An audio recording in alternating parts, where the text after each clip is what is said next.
본격적으로 진행되는 이야기들을 하고 있습니다. 자, 여기서 오늘은 부당한 재판이 일어나는 것을 우리가 볼 수 있습니다. 온 회중들이 모여서 예수님을 두고 십자가에 못 박으라라는 말을 끊임없이 외치고 있는 겁니다. 근데 보면 왜 부당한 재판이었느냐? 죄가 없으신 분을 재판하는 것도 그렇고 이 온 회중이 담합해서 이 한 사람을 확실히 죽이고자 이제 생각을 하고 열린 재판이었다는 거예요. 그래서 판결자였던 빌라도가 세 번이나 죄가 없다라고 하는데도 불구하고 이 사람들의 목적은 분명한 겁니다. 오늘 예수를 십자가에 못 박겠다라고 하는 여기 부당한 재판이 벌어지고 있는 겁니다. 그런데 참 이상한 일이 우리에게 보여집니다. 뭐냐면 억울한 일을 당했을 때, 억울한 재판을 당했을 때 우리가 생각을 해보면 우리는 뭔가를 증명하려고 하고 또 혹은 어떤 것들을 계속 변호하려고 하고 이런 일들을 많이 보게 된단 말이죠. 예를 들어 뭐 주승이가 형제들 세 명과 함께 싸웠다고 생각을 해봅시다. 근데 주승이는 아무것도 하지 않았어. 근데 막 온유랑 평안이가 먼저 옆에 와가지고 찔끔찔끔 건드렸단 말이야. 그래 왔는데 엄마가 보기에는 셋 다 싸우고 있으니까 셋 다 같이 혼냈어. 그러면 주승 입장에서는 굉장히 억울하겠죠. 그러면은 변호를 할 거란 말이죠.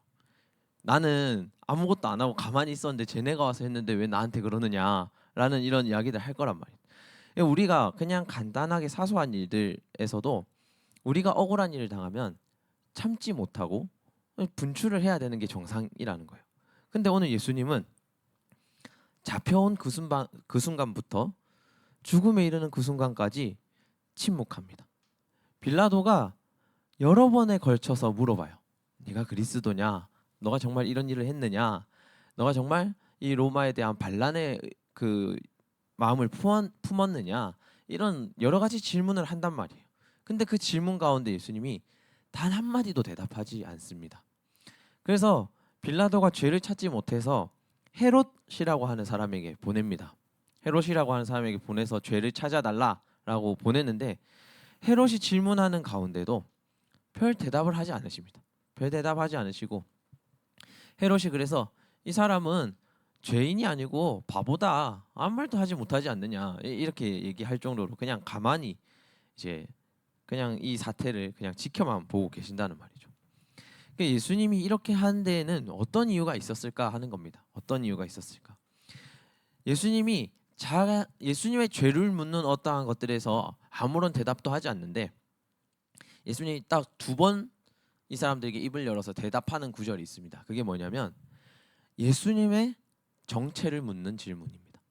빌라도도 헤롯도 딱 동일한 질문을 딱 한 가지가 하는데 그게 뭐냐면 네가 그리스도냐? 네가 오는 메시아라고 하는 그분이냐라는 거예요.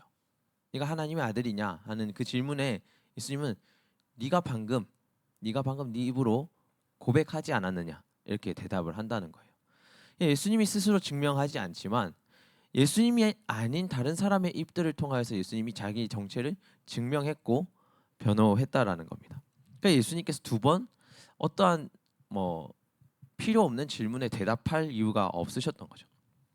그래서 죄 없이 죄인만 있는 이 억울한 재판 가운데서도 예수님은 침묵으로 이 재판에 참여를 하신 겁니다.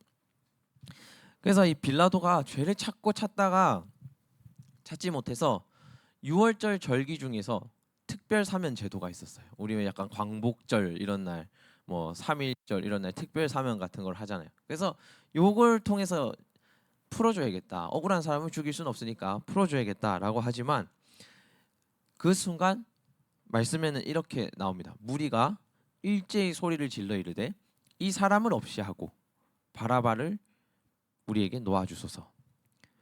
여기서 이 대사를 잘 보면 이 사람들의 목적이 분명하다는 것을 알 수 있습니다. 이 사람을 없이 해라 라는 겁니다. 이 모인 무리들의 목적은 이 사람, 즉 예수를 없이 해야겠다라는 거예요. 이 사람의 죄가 잘못됐으니 그걸 해명해 달라도 아니고 이 사람이 우리에게 어떠한 피해를 끼치고 있으니 그 문제를 해결해 달라도 아니고 이 사람이 나는 없었으면 좋겠으니까 이 사람을 없이 해달라는 겁니다. 그래서 이 빌라도가 세 번째 말했을 때 이 사람이 무슨 악한 일을 행했느냐라고 했을 때 이 사람들은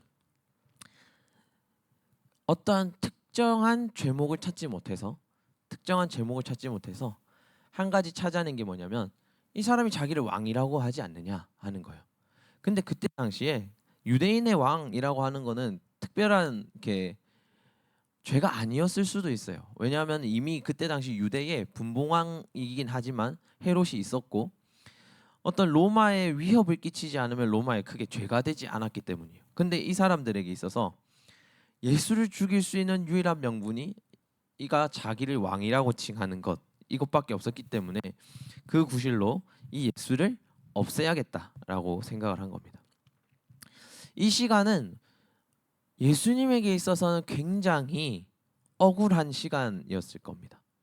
억울하고 아프고 또 자기가 가장 믿고 자기를 따라주던 이 제자들에게도 배신을 당하고 또 예수님이 이 사건 이전에 어떤 일을 겪냐면 예수님이 예루살렘으로 들어올 때에 사람들이 종려나무 가지를 흔들면서 우리가 다음 주에 보겠지만 종려나무 가지를 흔들면서 이분이 그리스도다 하는 것 그리고 이분이 자기들을 구원할 구원자라고 찬송하면서 환영하거든요.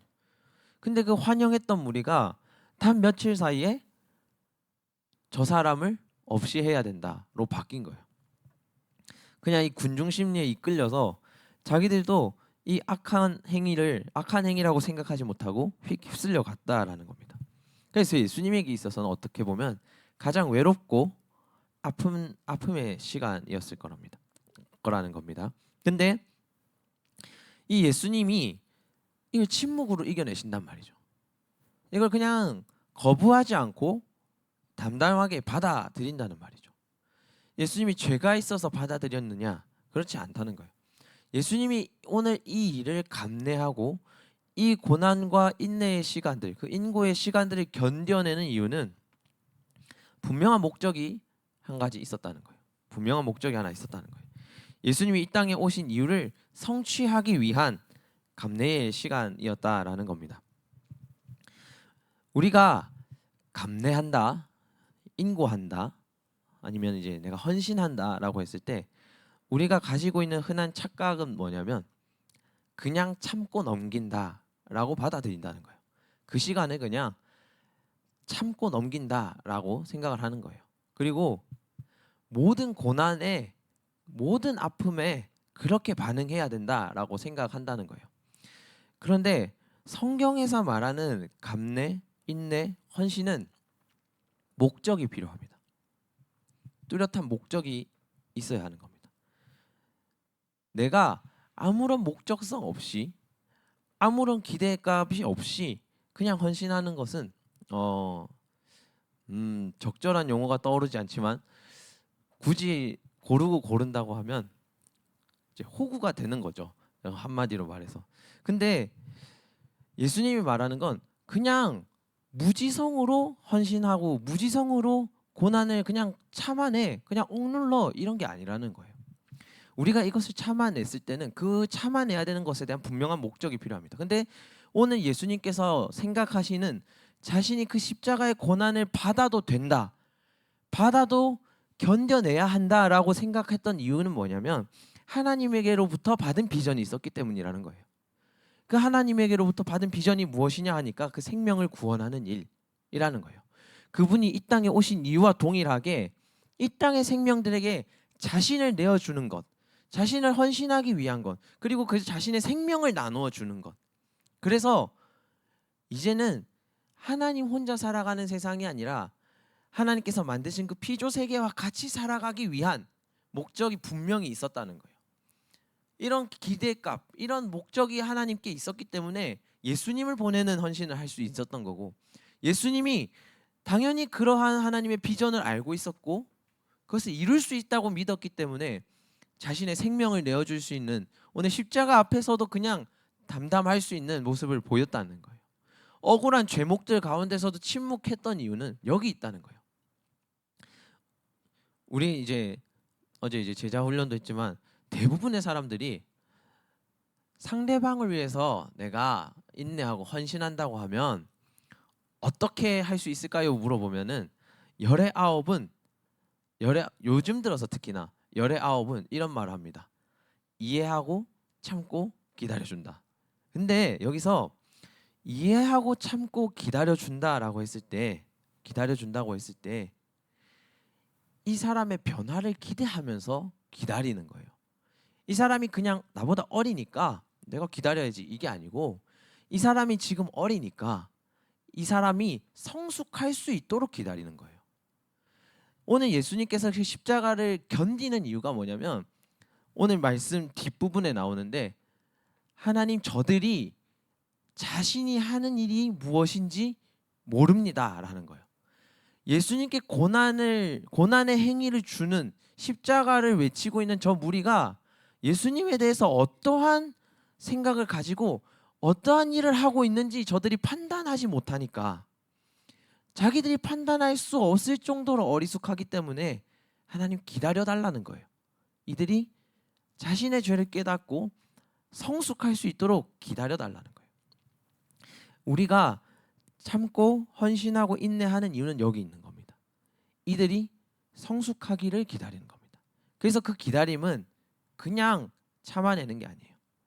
아닌 것에 대해 이야기할 수 있어야 되고, 아닌 것에 대해서 고쳐갈 수 있도록 가이드해야 되는 거예요. 오늘 예수님 이렇게 하시고 제자들과 이 자기를 고난 가운데로 몰아넣었던 사람들을 부활 이후에 다시 만나시거든요. 다시 만나셔서 그들에게 하신 게 뭡니까? 너희가 내가 오늘 살아온 것 같이, 너희와 오늘까지 살아온 것 같이 해라 라는 거예요. 내가 가이드 해준 것 같이 너희가 해라 라는 거예요. 그래야 너희가 나를 따라올 수 있을 거다라고 얘기를 하시는 거예요. 예수님의 이 아픔의 시간은 그래서 의미가 있는 겁니다. 이 아픔의 시간은 그냥 예수님이 된통 당하고 끝난 시간이 아니라 이 사람들을 변화시키기 위한 과정이었고, 이 사람들에게 사람들은 어떻게 변화되는가라는 것을 보여주는 과정이었기 때문에 그 아픔의 시간, 인고의 시간, 견뎌내는 헌신의 시간이 의미가 있었다는 거예요. 이 사람들은 그냥 단순히 예수님에 대한 시기심으로 무리를 선동해서 움직입니다. 예수님은 굉장히 억울하죠. 근데 그 억울함을 견딜 수 있었던 이유가 뭡니까? 이 사람들에 대한 사랑이 명확했기 때문이에요.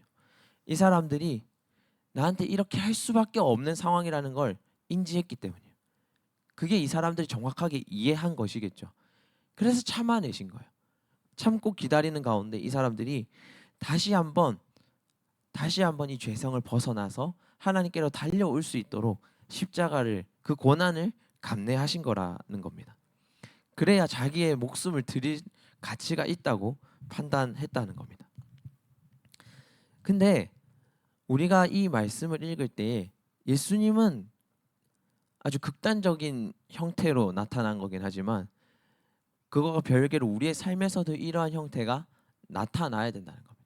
우리가 뭔가 헌신을 결심했을 때, 그 헌신을 위한 감내를 내가 선택했을 때는 그냥 내가 믿는 사람이기 때문에, 착하기 때문에, 선하게 살아야 하기 때문에 그냥 이 사람이 어떻게 되든 이 사람이 나한테 해악을 끼치는 걸 다 그냥 다 참아내는 게 아니에요.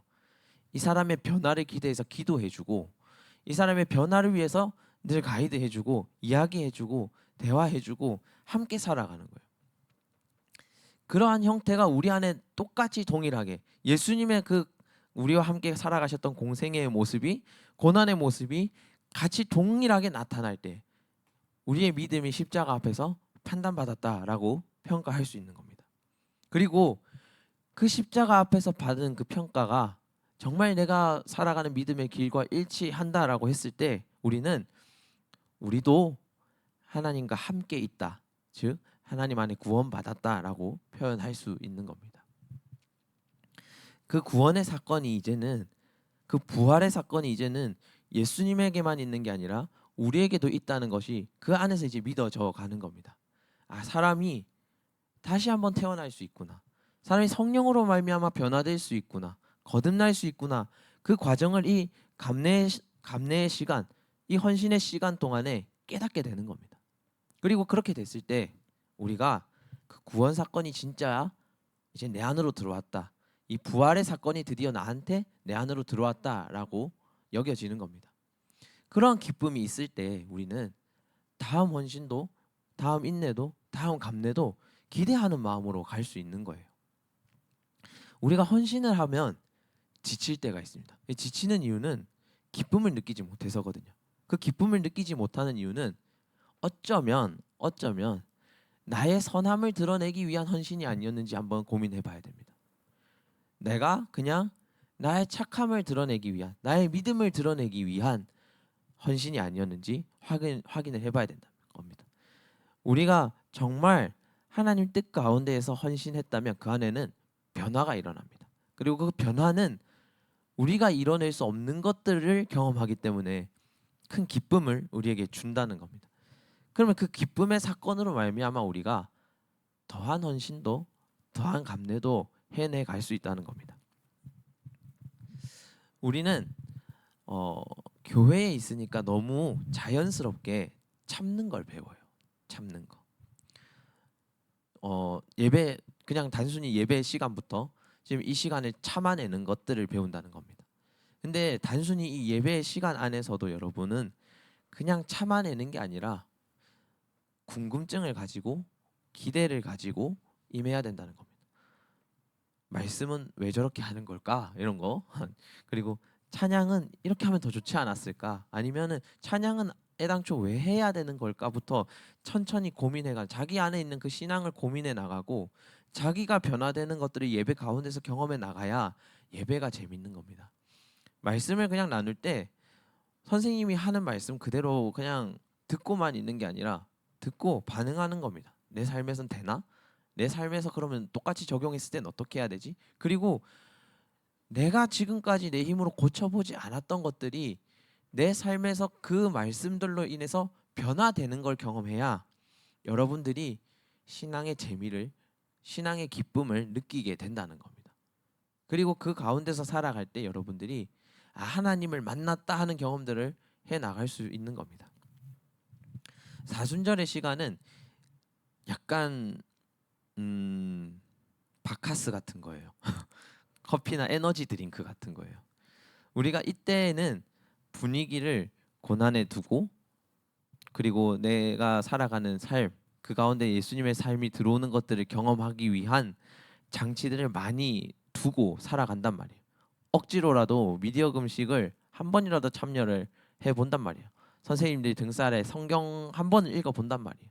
그 가운데서 느끼는 그 신앙의 과정이 있기 때문에 이때는 내가 지금도 당장 뭔가 결단할 수 있을 것 같아. 내가 지금도 당장 시간이 지나면 어떤 믿음의 자리에 서라라고 하면 결단할 수 있을 것 같아. 내 여건 가운데서 어느 거 하나가 안 돼도 할 수 있을 것 같단 말이죠. 근데 우리가 수련회, 사순절 이런 절기들 이 가운데 있는 그 바카스 에너지 드링크에 딱 끌고 왔던 에너지가 딱 끝나고 나면 확 사그라듭니다. 확 사그라들고 내가 지금까지 결단했던 것들이 무엇이었는지 기억조차 못하는 상황들이 생긴단 말입니다. 근데 그렇지 않으려면 오늘 이 사순절에 우리가 묵상하고 견디고 감내하는 어떤 예수님의 어떤 부활을 매일의 삶에서 경험해야 이게 가능해진다는 겁니다. 우리가 삶에서 그러한 감내를 할 때마다 늘 이 말씀들을 기억하고 말씀 가운데서 내가 그리스도인으로서 이걸 감내해야 되는 현실인지 잘 판단하는 것이 여러분들에게 굉장히 중요하다라는 겁니다. 그래야 여러분들이 헌신을 하면서도 지치지 아니하고 기쁨 가운데서 신앙생활을 할 수 있다는 겁니다. 오늘 예수님은 가장 아픈 시간을 견뎌내고 있습니다.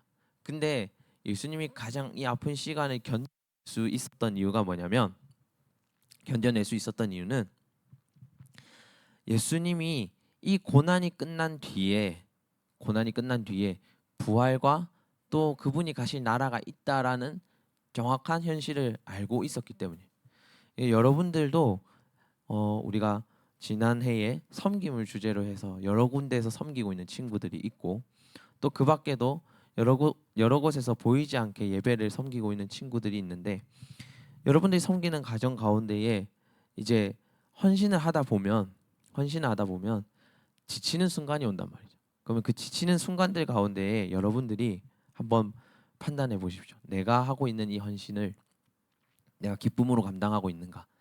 근데 내가 내 안에 기쁨이 없다면 내가 그 예배 가운데 하나님을 만나고 있는가? 이걸 정확하게 한번 판단해 보시고 내가 그러면 이 현실들을 감내한다 했을 때 어떤 방향으로 감내해야 되는 걸까? 어떤 방향으로 이 사람들과의 그 변화를 이끌어 가야 하는 걸까? 그런 것들을 한번 잘 고민해 볼 수 있는 시간들이 되시기를 바랍니다. 오늘 우리 결단 찬양하면서 나아갈 텐데요. 오늘 결단 찬양은 또 하나의 열매를 바라시며라는 찬양입니다. 예수님이 우리에게 자신의 몸을 드리고 주시고 고난을 기꺼이 감내하신 이유는 아까 말했듯이 그들이 이제는 하나님 안에서 변화되기를 바란 거예요. 지금 자신이 하는 것이 죄인지도 모르고 무지성으로 끌려가는 저들이 자기의 억울함보다 크셨기 때문이라는 겁니다. 우리도 마찬가지죠. 우리가 신앙생활을 하는데 우리가 드리는 헌신들이 우리가 감내해야 되는 어떤 현실들이 있다는 말입니다. 근데 그게 때로는 그게 왜 나여야 되지? 이런 생각이 들 때도 있고 이렇게까지 해야 되나? 라는 생각이 들 때도 있고 그럴 거란 말이죠. 그럼 여러분들이 그 감내하고 있는 현실이 열매가 있는 헌신인지 한번 돌아보시길 바랍니다. 하나님께서 주시는 열매를 향한 헌신인지 감내인지 이걸 한번 잘 고민해 보시기를 바랍니다. 그러면 그 안에서 분명한 감사가 있을 겁니다. 기쁨이 있을 겁니다. 그 현실을 바라보고 우리는 그 인고의 시간들을 견뎌내 가는 겁니다. 우리 결단 찬양하며 나아가겠습니다.